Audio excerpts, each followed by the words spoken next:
Family and friends are remembering the life of Dena Dean on what would have been her 40th birthday.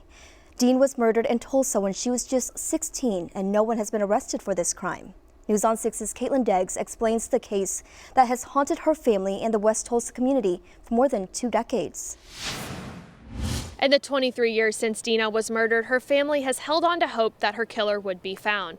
They had planned to hold a balloon release on what would have been her 40th birthday today, but the event had to be postponed due to this week's winter weather. On June 6, 1998, Dena Dean left work and was never heard from again. Her body was found 6 days later. Dena's father says losing his little girl never gets easier. It hasn't.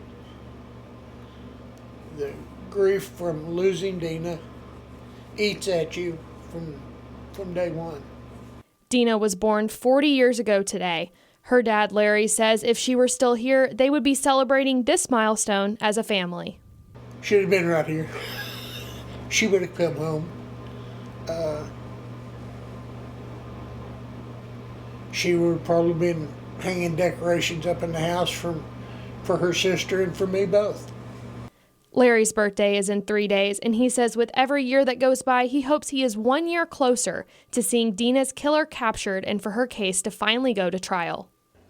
I mean, I turned 70 years old Tuesday.